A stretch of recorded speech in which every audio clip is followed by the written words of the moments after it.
Hello everyone, this is CY once again. Thanks for joining me. Today we're going to continue the part 2 of starting the machines of the Wendougee Data S and what are the things to look out for before you start on the machine for the first time. This is a very important step, so please pay attention, watch this video, and then you'll be saved. Let's get started.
And before we continue, do consider hitting the subscribe and like button now.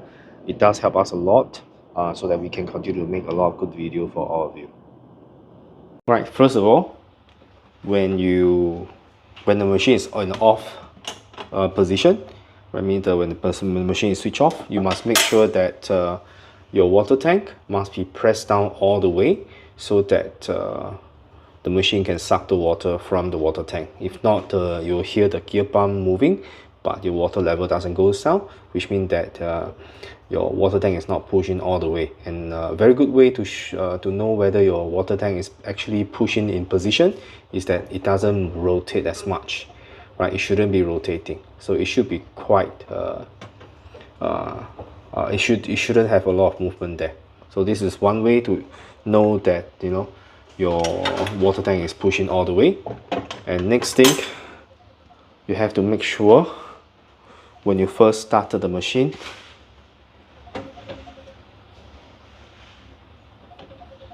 just give me a minute, right? After you register, right, you can actually use your email to register. For us, they are not staying in China. We do not have a Chinese phone.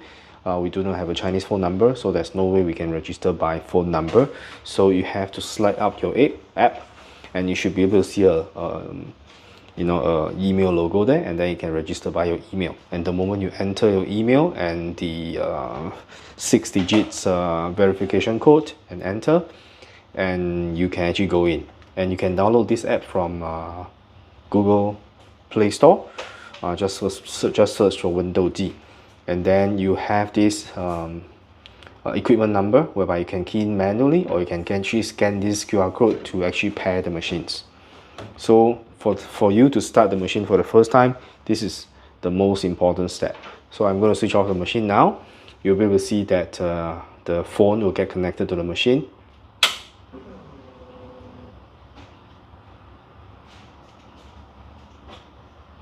Right, I have actually already started the machine, so let me see whether the phone can connect to it. Right, it's already connected, and the very first important step is you need to press the M button so that you can see the first time the water is being expelled from the group. Right, so let's go down.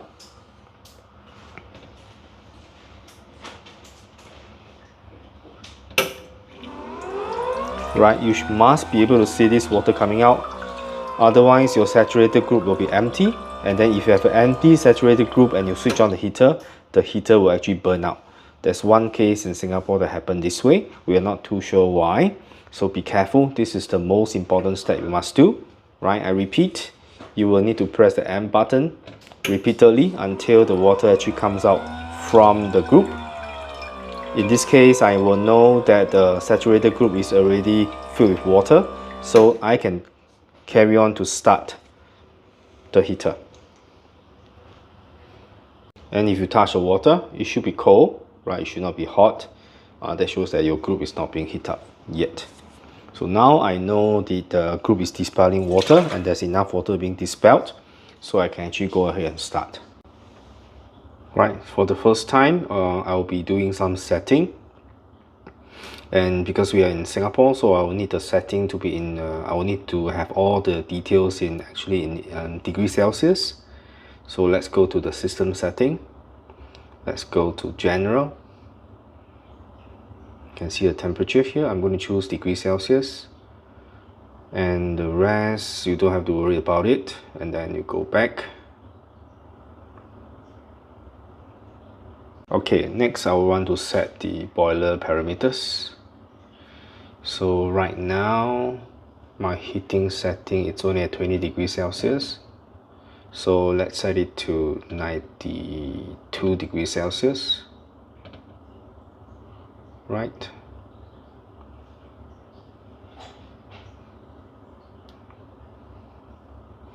Right, you can see that the brew group is actually heating up.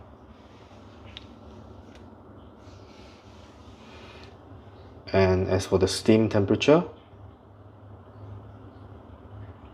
right, let's set it up to 125 degrees Celsius.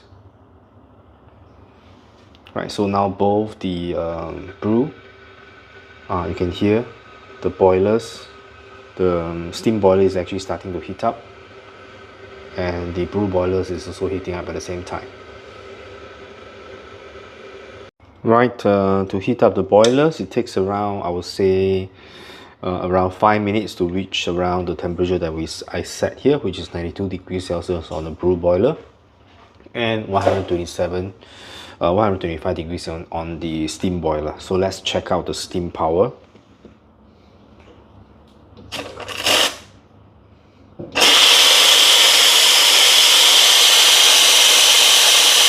Wow. The steam power is as good as the the Wendougee space.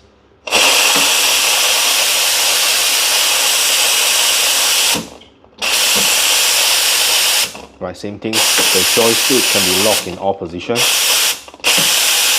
And I think the protection here is really good to prevent you from accidentally hitting the group and burn yourself. This is a very good addition. But let's test on the hot water.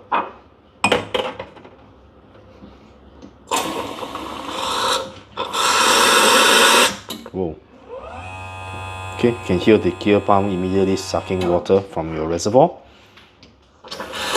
to refill the boilers. Definitely a very powerful machine. And for the first time, I would like to test what's the flow rate of the water at 9 bar pressure. So I've switched to the manual mode.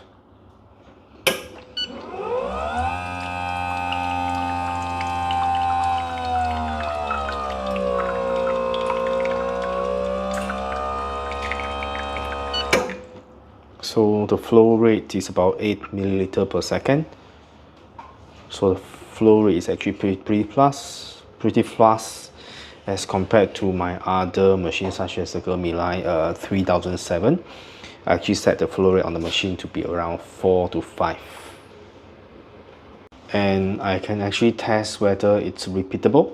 So you can see that I set around 10 seconds of the brew time at a pressure of 9 bar, and then I can actually have a button here to test whether every time I'm extracting about 86 milliliter water. So let's just do a test.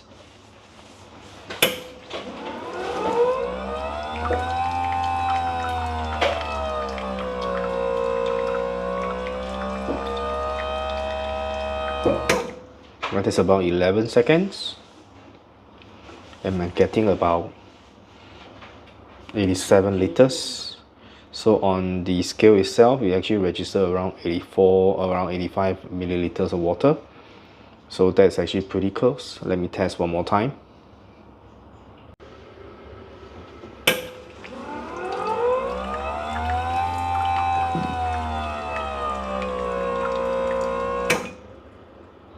Okay, it's reminding you that there's short of water.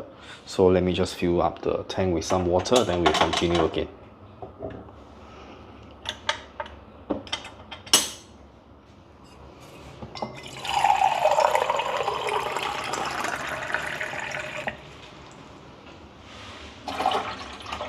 The tank is a little bit small in my opinion. I think it can hold around 1+ liter of water. But if you are doing mini espresso, right, it should last you quite a while. Just that I'm doing a bit of testing here and there, so it drains the water much faster than before. So let's click confirm. Right, let's pour away the water here. Right, let's run the test again.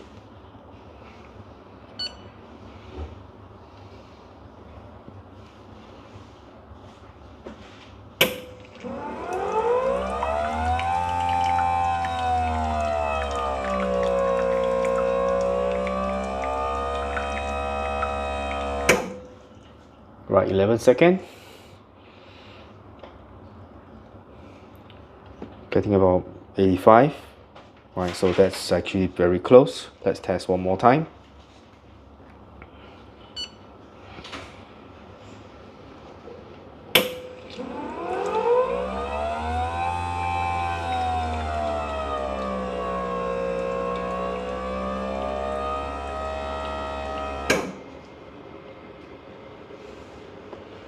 .4, 84.3. So I would say that flow is very accurate on the machines, and it's very repeatable. Right, so the second part of the video is again going to be a short one, because this is just about first time starting the machines. What are the precautions you must take before you actually start the brew power to heat up the machines. So it is very important. You have to click the M button to dispense water until you can see the water coming out from your group, and do it a few more times. Make sure there's more than enough water coming out. And in fact, the first time I pull water from the group, the water is actually a little bit milky. So I guess the water from China side, it's more on the higher in terms of it's probably harder water. So it's good to expel those water before you put the new water in and start to make your espresso.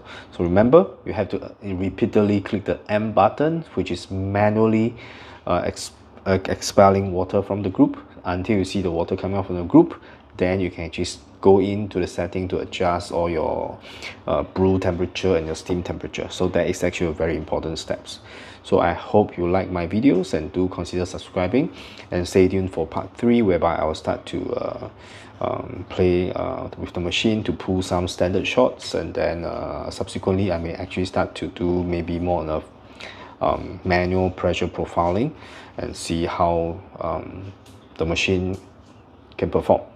So thank you. Remember to hit the subscribe button. I'll see you in the next one.